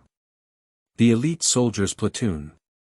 Turning to Su Xiaofan, he instructed, go, call Tang Degu over. After checking the situation, the posture of the strong men was clear. Tang Degu came over quickly and saw the two people in front of him, with some familiar faces but unable to call their names. It's almost dark now, and Lao Qin is still working on ideological work. Lao Qin's ideological work has been very effective, and Hao Yun can't hold back his ears anymore. Cheng, my grandfather, please don't say anything more. I can't join the 8th route yet. Can you eat something first? Upon hearing that he had not forgotten to eat while working in the ideological work of Lao Qin, the mule beside him finally found a kindred spirit. With a good expression, he frowned and glanced at Xiao Hongying, saying, okay, you two will become soldiers of the 9th Company in the future. Now come with me to the cooking class and have a good meal. Hao Yun and the puppet army, no, it's now the 28th route, looking at each other and saying, was it sold? Anyway, we need to change the uniforms of the puppet army. Hao Yun and the puppet army don't even need to change clothes now. If it weren't for Tang Degu's personality as a guarantee, it would have been difficult for the lives of the two puppet soldiers. Hao Yun responded with a grateful look at the Degu standing guard at the door. As soon as he left the door, he turned into 6 people. Tang Degu walked ahead with high spirits and said, brother now has soldiers under his command. As for whether it's his soldiers or not, I don't care. Xiao Hongying handed over the 2 shoulder bags on her body to Hao Yun, and asked Luo Fugue to take off one of the 4 shoulder bags on his body and hand it over to Fresh 8th Route, who was with Hao Yun. The group rushed into the kitchen in a grand manner. Entering the yard, Luo Fugue saw that the tables were filled with pots and pans, and the table was full of people. The person from the autumn wind gorilla who was eating quickly stood up and said, this way, come and sit here. He then gave up his seat. Luo Fugue, who was not promising, was about to take his fellow disciple over, but he was caught by a little girl and went over with a single braid. Get up, this is our 9th Company's position. Hurry up and get out of here, he said, kicking the stool at the table of the 2nd Company. The soldier looked up and said, shout, isn't this the 9th platoon leader? All right, you sit here and eat. All of your 9th platoons are eating here. The 2nd platoon quickly stood up, holding a bowl and making way for the table. It's better not to provoke even your own company leader, as these great gods cannot afford to offend them. The situation was chaotic, with a large and long table that could accommodate more than a dozen people eating empty. The 6 soldiers of the 9th Company were displayed in the largest positions, and stars were shining in the eyes of the newly joined 2 puppet armies. Amidst the curses of the soldiers of the 2nd Company standing by to eat, they had an increased dinner arranged by the cooking team. Ma Liang slid back to the military camp along the edge of the town and returned to the 9th Company. Now that the people of the 9th Company were all gathered together, it was already completely dark, leaving a soldier to observe. Upon seeing Ma Liang return, Hu Yi's furrowed brow finally relaxed and returned to his usual faint expression. The Japanese cavalry is coming. Ma Liang, who had just entered the room, used the water from the cup on the table to wash the mud on his hands while stomping his feet and shaking the mud on his shoes. He stood in front of Hu Yi and said, we have been targeted by the Japanese, Hu Yi suddenly said. Ma Liang stopped his movements and his feet were still trembling. He looked up and said, we need time to retreat at night. We need to leave someone in this position, right? It's best for Gao Yidao to block the Japanese. Luo Fugue naturally arranged for a blocking team. I'll notify the 2nd Company. After saying this, he was ready to go out. Hui put down the pencil in his hand and turned his head in response, mule, please roll back for me. Being able to see the current situation clearly is the most important thing. What the 9th Company really needs to do is not to fight against the Japanese, but to fight for time. The longer the time, the farther they run. As long as they drag the enemy to the mountainous area, the greater the chance of escape. The military is a whole, and sometimes even without a unified command, each department will fight according to their established strategic goals. The Japanese attack is indeed powerful, and the puppet army that follows is a scattered sand. Their welcome is to protect their lives, and most of the time they come to deliver guns and bullets, watching the excitement. Now we have received news that the security forces in the north have joined forces with the Japanese artillery. The key to this battle is still to defeat the Japanese cavalry, and that thing is lingering in the back. Whether Min Air Sea can defeat the Japanese cavalry and turn them into a sieve depends on how to arrange the location. The biggest advantage of being pursued is only the ability to choose the terrain, which needs to be carefully considered. The four of them had already been thinking for an afternoon. End of this chapter. Chapter 8. Contrary to the Way. You are listening at novelfull.audio. Chapter 8. Contrary to the way. It has been dark for over 2 hours now, and the soldiers from the 2nd Company, 9th Company, and Autumn Wind Guerrilla Brigade are almost gone after dinner, but they still haven't received the order to start. If we don't leave, the security army will be closing in. What is Mr. Hu doing? Xiao, don't lose yourself after me. Luo Fugue stomped his foot, his face tense, and he was biting a steamed bun in his mouth. You're so nervous, the more critical it is, the more you need to calm down. You're just shaking your butt there. Tang Degu, lying on the grain bag, cursed at Luo Fugue, who was pacing back and forth in the kitchen. Your grandma, run early. Isn't it that the dark lights run even farther? You know what the hell? Run early, why don't you run in the afternoon during the day? The security military exercise ground was filled with a crowd of people, causing unrest and unease. 2 figures from the west and 2 from the north hurriedly rushed back to the barracks, and a few figures quickly ran towards the headquarters after entering the barracks. The security forces in the west are setting up defensive lines, the puppet army in the north is laying out a defensive line. Upon hearing the news of the elite scouts returning, Hui finally stood up and had been sitting for almost a day. He felt that it was time to set off now and rubbed his head with his hands. All the circumstances confirmed his speculation. The security army in the north would definitely have judged that there was a problem with the security army camp because 2 reconnaissance puppet troops did not return, and it was not difficult to guess the whereabouts of his group. The number of Japanese and security army troops in the north would not be less than 500 or 600, and there would be cannons that could not be defeated. The Devils and the security army have determined that the 2nd and 9th companies are located in the security army camp and cannot move westward now. The security army must have established a defense line to the west, and there is still Li Yud to the west. There will be no gap left for them to move westward. The purpose of staying here is to let the Devils know that the 8th Route Army is here. Gao Yidao still didn't give up and said, "You're too motherly to change your direction in the face of battle. According to me, you can just thrust westward." Hu Yi's face darkened and he said, "Along with Li Yud to the west, there are nearly 1,000 people. Are you two going to fight with bayonets one by one? Okay, give me that heavy machine gun, let's fight each other." Dreaming. Are you still a staff officer? It doesn't matter. Hui once fought against the Japanese and puppet armies here. Last time, with the help of Hao Ping's 3 companies, there was no reinforcements this time. The Japanese and puppet armies were surrounded on 3 sides, and there were more Japanese troops stationed in the south. There were only over 200 injured soldiers on his side, and they were too lazy to mobilize. Hui did not discuss with Gao Yidao this time.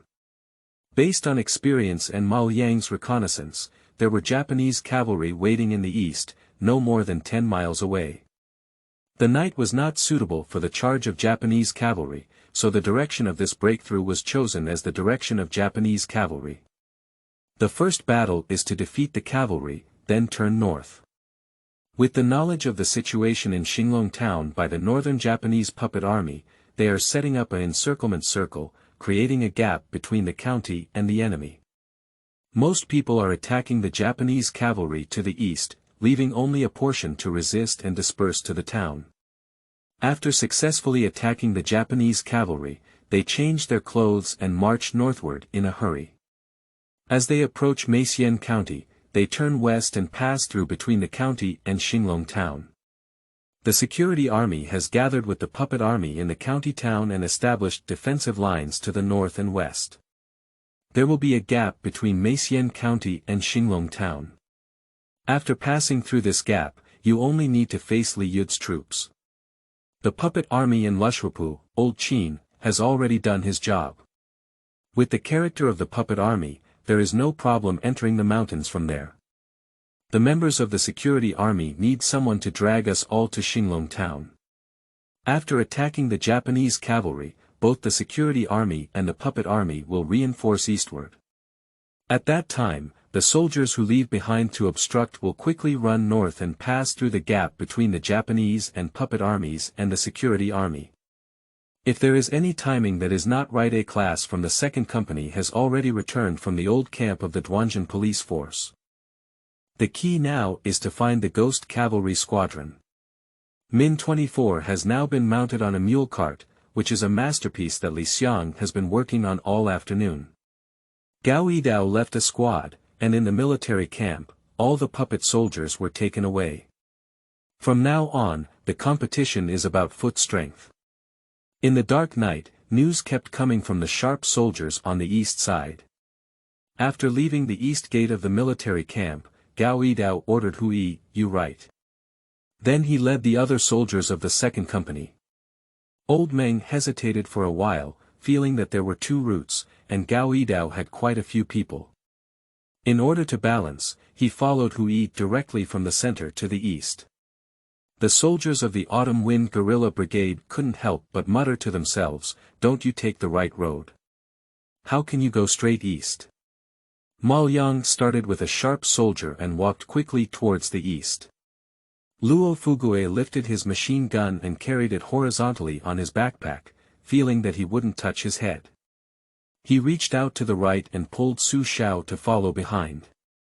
Under the leadership of the elite soldiers, Old Qin led two soldiers and led a mule with a collar on his mouth. He pulled up the man with a frame and headed east, creaking 24 times. He followed Tang Daegu and the two puppet troops behind him. Hui followed closely behind with Man Tsang and Xiao Hongying. Afterwards, Li Xiang gathered the other injured soldiers and activated the call. Under the temptation of Tang Daegu, the security forces all joined the 8th route and were mixed in with the Autumn Wind guerrilla team. At this time, they all acted as laborers, pushing unicycles with things that even the security forces in the military camp couldn't understand every day. A group of people marched out in a grand and imposing manner towards the east. 10 miles away, according to Hui's current marching speed, it will take about an hour. The Japanese cavalry must have hidden sentries, and as for how to solve it, it's a matter of high skill. The purpose of this mission is to reach the Japanese cavalry base. No matter how well they fight, they will have to turn north. In the worst-case scenario, they will be the leading soldiers. If they find that the Japanese puppet army has blocked the gap between Meixian County and Xinglong town, they can only grit their teeth and fight all the way to neighboring counties, returning to the old camp of the Autumn Wind guerrilla. There is no doubt about Gao Yidao's ability to wield swords. From afar, the camp of the Japanese cavalry squadron was in sight, and all the wounded soldiers were placed on the spot. The members of the Autumn Wind Guerrilla Brigade followed behind the 9th Company, feeling nervous. Gao Yidao has sent a correspondent to report that the entire company has sealed off the cavalry's northward route. The night cavalry cannot compete with the infantry, and if the Japanese cavalry becomes an infantry and wants to compete with Gao Yidao's 2nd Company for running, that is Gao Yidao's favorite. The mule cart had already been lowered from the frame, and 8 soldiers carried heavy machine guns and mule carts, which became a moving firepower point, constantly approaching the Japanese cavalry base. Hui, with a small red tassel, was on either side of the heavy machine gun with Su Xiaoyi, who was led by Luo Fugue. Li Xiang carried a grenade thrower, while Tang Daegu and Hao Yun carried 16 grenades obtained from the puppet army camp on their backs. Ma Liang carried a .38 rifle on his back and slowly crawled eastward on the muddy road ahead. From a distance, he could see the Japanese setting up a bonfire on the hill. It seemed that the Japanese cavalry knew the movements of the 8th route and didn't even do anything hidden. The horses in the Japanese camp were making noise, and the captain of the Japanese squadron did not find the village. He camped on a small mound, and the Japanese cavalry was well equipped and even carried tents. 8 devils were on guard around, and 6 devils even formed a patrol team. Without torches, they circled around in a regular manner. The commanding knife of Captain Gizi is 438 meters away from Hui's Zhongjing rifle. End of this chapter. Chapter 9. Assault. You are listening at novelfull.audio. Chapter 9. Assault. Hui, accompanied by Xiao Hongying, was whispering to Lao Qin about how to help pull the canvas belt of the machine gun after it fired. Su Xiaoyi, led by Luo Fugue, established a position about 50 meters south and followed the trajectory of the heavy machine gun when it sounded, but it was about 1 meter below the trajectory, purely based on intuition. Li Xiang carried a grenade launcher, while Tang Degu and Hao Yun carried 16 grenades they had obtained from the puppet army camp. After the machine gun rang, they advanced into the Japanese camp about 150 meters and used a 10-year-old Taisho-style grenade launcher with a range of about 170 meters to shoot all the grenades. Ma Liang carried a .38 rifle on his back and slowly crawled eastward on the muddy road ahead. From a distance, he could see the Japanese setting up a bonfire on a small mound of soil. It seemed that the Japanese cavalry also knew that Ba Lu might be in Xinglong town, so he didn't even do anything to hide his whereabouts. The war horses in the Japanese garrison were snorting, and the Japanese lieutenant did not find the village. In order to block the 8 routes and not deviate south or north, they camped on a small mound in the east direction of Xinglong town. The Japanese cavalry was well equipped and even carried tents. The machine gun shells and mortars carrying the horses had been unloaded, and the supplies were sorted and piled together. The ghost lieutenant was drinking sake in his own camp, and the whereabouts of the 8th route had already been detected by the detective team. He had actually run to the military camp of the security army. These 2 8th route were really cunning, but no matter how cunning they couldn't surpass experienced hunters. Thinking of this, I hummed a tune. 8 devils were on guard around, while 6 devils formed a patrol team, using flashlights and circling around in a regular manner. The commanding knife of Captain Gizi is 438 meters away from Hui's Zhongjing rifle. At a distance of over 400 meters, for Gao Yidao, charging should not be a problem, but he had to wait for the machine gun on Hu Zachu's side to fire before taking action. This was agreed upon in advance. Gao Yidao fiercely stepped on a script on the ground, muttering to himself. Hu Zachu from the dog has not moved for a long time. Hui had no expression on his face, but the soldiers of the 9th Company could still understand the expression of the platoon leader. Little Hongying rarely made a sound, perhaps because the ground was too muddy and his feet were a bit heavy with mud. The Japanese patrol team ahead walked over 100 meters in a clockwise direction, and Hui was waiting. It wasn't until the Japanese patrol team reached the south that they were ready to launch an attack. Hui finally issued an order. Charge the heavy machine gun forward 100 meters, mule, set up a position 50 meters south, and shoot all the machine gun bullets in the shortest possible time. Girl, you can fight this Czech style later, and I'll have the heavy machine gun. Remember, follow my trajectory and raise it by about a meter. The enemy's warhorse is at the foot of the mountain. Be careful to hit the mountain hill. If nothing unexpected happens, the enemy commander should be on the mountain hill. There is a moon in the sky, and after rain, the sky is covered with dark clouds and a gentle breeze.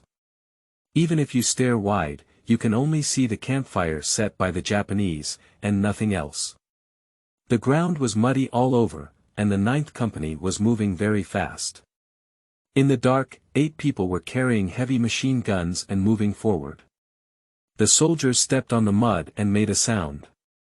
From afar, the Japanese cavalry sentry noticed the sound of footsteps coming from the west. Something was wrong. A Japanese was shooting towards this side with a flashlight, and finally discovered something on the car and a large group of people, which couldn't be seen clearly in the dark night. Take down the 4 cavalry guns on your back, and just as you were about to pull the bolt, there was a cold snap, and the sound of bullets from the 3 or 8 rifles coming out of the barrel. Ma Liang from the front fired first. Ma Liang, who had been aiming for a long time and finally fired a fierce shot, was about to aim at the second devil. Da-da-da, Xiao Hongying's machine gun rang rhythmically, and the bullet whistled on Ma Liang's head. His scalp was numb, and he didn't want to shoot anymore. His face was on the ground, and he wished he could get into the mud. The machine gun of the mule in the south sweeps a large area, and in just a few seconds, a magazine becomes empty. The empty magazine is thrown to the small one to compress the ammunition, and as for point firing. Boss Hu said he wants to run out of bullets as quickly as possible. How can he complete the task assigned by Boss Hu by shooting? Behind the heavy machine gun, there was a continuous sound of the impact of the bullet belt on the ammunition box.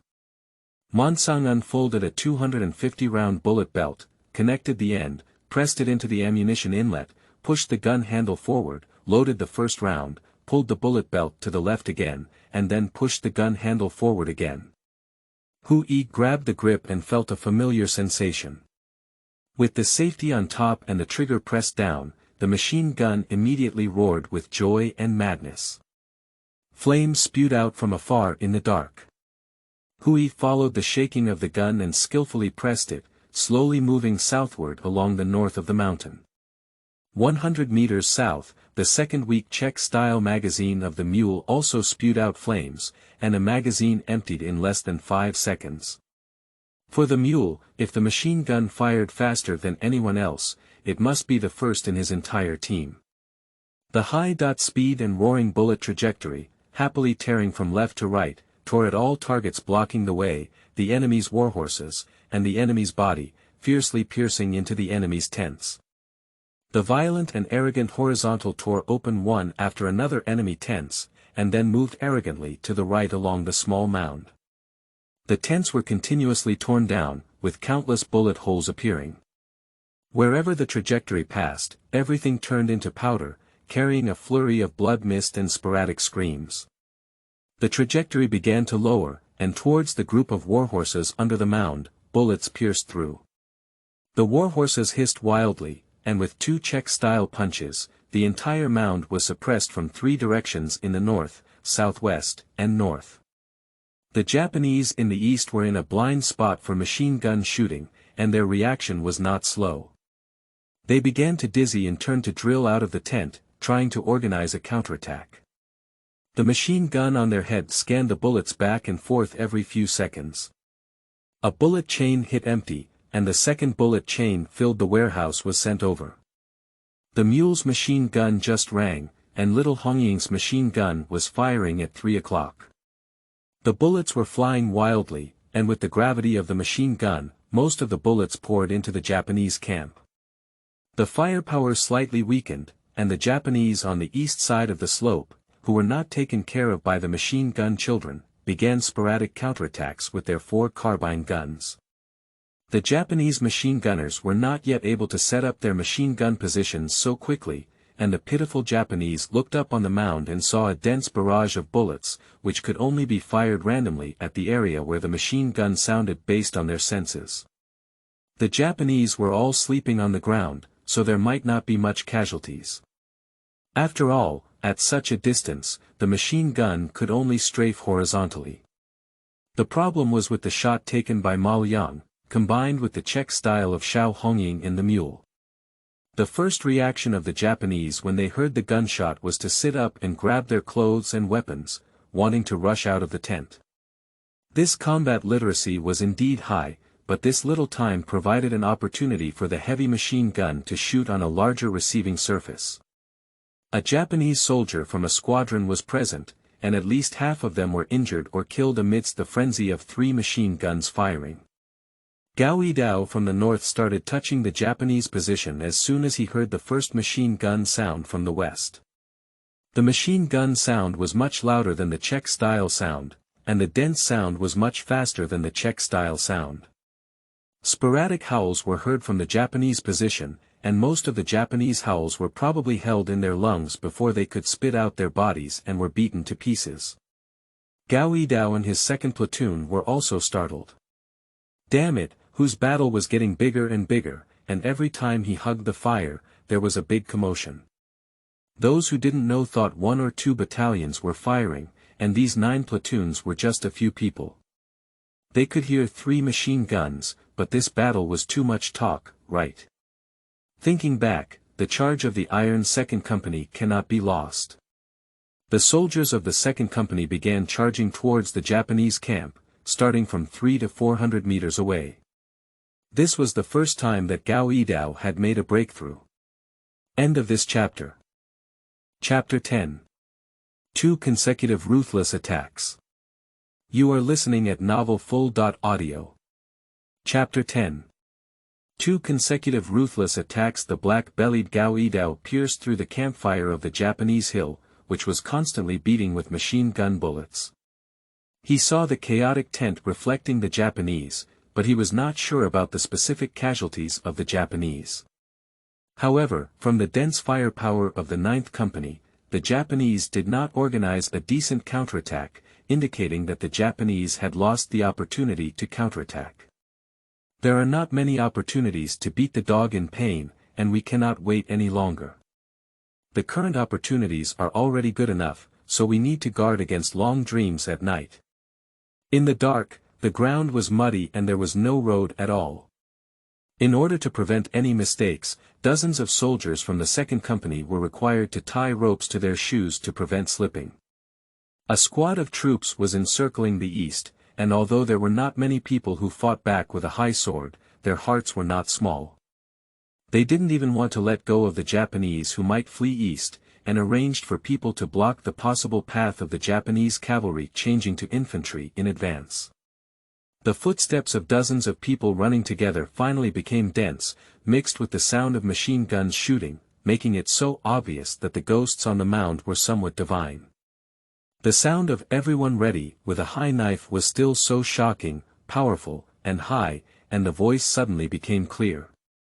Amidst the clattering sound, the soldiers of the 2nd Platoon charging in the front row pulled the bolt of their guns and pushed forward, about 50 meters away from the enemy's position. Under the glow of the fire on the hill, a large black and gray figure appeared. Captain Meng of the Autumn Wind guerrilla team, with about 30 soldiers, piled up tattered belongings on the ground. In the gaps between the machine gun trajectories, they shouted out loud to fight bravely, and also charged towards the burning earth mound. The slope to the east of Tubao is a blind spot for machine gun shooting. Under the continuous strafing of machine gun bullets, the lucky survivors looked in surprise at the 2 rushing teams. In the open area more than 50 meters north, a row of running gray walls appeared in an instant, each holding a rifle, with bayonets hanging in front of the muzzle, shining brightly in the firelight. In a stunned moment, the distance became about 40 meters. Strike! With the command of Gao Yidao, a row of flames flashed in a line out of thin air, and a row of bullets rushed out of the muzzle. The smoke rushing out of the muzzle at the back failed to keep up with the bullets, but quickly became larger and connected in a straight line, instantly forming a wall of smoke. The gray military uniform, which followed the smoke and then rushed through the smoke, slowed down slightly. Drop bombs. The sound is getting closer. Based on my intuition, the sound that the devils can hear should be around 30 meters, the best bombing distance. Listening to the sound that seemed to come from hell, the devils instinctively aimed their guns at the gray military uniforms charging towards them and pulled the trigger. Due to the terrain, there were not many devils who could shoot north. Several gaps appeared in the rushing wall, but there was still a wall behind it. The wall in front was holding a rifle, while the wall behind it was throwing grenades. The sound rushed up into the sky, pulling out lines with faint green smoke and occasional firelight trails. They flew wildly and arrogantly towards the Gizhi-Tubao highland and the east, and after reaching the highest point, they began to slowly descend. In this gap, a second barrage of bullets hit the wall of people in the front row, and the dense ghosts kept howling, much louder than those hit by machine gun bullets. The enemy's counterattack added a few more gaps to the wall of people. On the mound, flames suddenly rose from the group of devils, carrying smoke and gunpowder, as well as their bodies, or just a part of them, mixed with bloody soil. They scattered in all directions, and in just 2 seconds, there were more than 30 loud explosions mixed with blood mist and smoke, blocking the entire view of the soldiers in the second company. The second wave of hand grenades is flying freely in the sky. They just want to get into the achievements of their predecessors and hit the autumn wind, finally merging with them. The second wave of explosive blood mist finally forms again. The flying hand grenades in the sky do not stop, wave after wave, and the sound of explosions continuously hits their ears, even the eardrums feel a little swollen and painful. The hill exploded into a mess, with ghosts crying and horses hissing and explosions echoing incessantly, covering the sky with a bloody and fishy aura. In just over 20 seconds, the Japanese made some noise and only received 2 rows of bullets and nearly 200 hand grenades. Go ahead. The sound of shouting and killing echoed through the night sky. Where are you heading with the smoke and gunpowder filling the front? The dazzling snowy bayonet, shining in the firelight, formed a bright line from east to west, carrying a chilling aura, rapidly advancing towards the east side of the mound, soon about to push towards the battlefield filled with gunpowder smoke. The heavy machine gun in the distance stopped howling. Before the members of the Autumn Wind Guerrilla Brigade could reach the mound, all the soldiers of the second company rushed into the smoke. Some Japanese soldiers, who were originally lying around the mound and using the corpses of war horses to cover up their chances of not dying, were desperately shooting at the soldiers of the second company who were charging in the smoke. 20 or 34 or 4 cavalry guns were firing, and the flames dimmed in the smoke after the explosion. The targets were almost indistinct from both sides, separated by more than 10 or 20 meters, with smoke and dust everywhere. In the sky above the place where there was gunfire, several hand grenades were flying towards the Japanese. The soldier who rushed to the front 2 companies cursed loudly, "What a mess. Didn't you see the dog charging? You're going to blow yourself up, can't you throw it into your pants?" Roaring back, the soldier who was charging towards the enemy hiding next to the corpse of the warhorse quickly pounced forward, and a dog scurried on the ground for a long distance. The captain of the Japanese cavalry, holding his commanding knife, sat up with difficulty, wanting to stand up. It was unknown how many seeds had penetrated his body, and now he felt no pain at all, only feeling powerless below his chest. From the east came smoke of gunpowder, and from the north came a deafening roar. Amidst the smoke of gunpowder, he could see nothing and feel the enemy charging towards him, constantly approaching. The familiar sound of the 4.4 carbine was constantly decreasing, and the captain was still trying to stand up and give orders loudly, but he couldn't feel the sound coming out of his mouth. He lowered his head and looked at his body, thinking it was just a leg injury. What caught his eye was that he was empty from under his chest, with some internal organs still connected. At this moment, Captain Gizhi remembered the mud loach in his hometown of Hokkaido. It had been stripped of its internal organs and was still bouncing around in the pot. Suddenly, a cold light flashed through the smoke from the north, and the bayonet in front of the gun fiercely charged towards the captain of the captain. Behind the rifle was a young man with childishness, who looked definitely not 20 years old. Perhaps startled by the scene before him, he turned around and disappeared like a ghost, fiercely running towards the east where there were still shouts of killing. The cold light of bayonets, the blood in the air, sporadic gunshots, the mournful cries of war horses, the pervasive smoke of gunfire, excited killings, noisy human voices, and the tearing of looting gradually moved away from the lieutenant's consciousness and plunged into darkness. End of this chapter.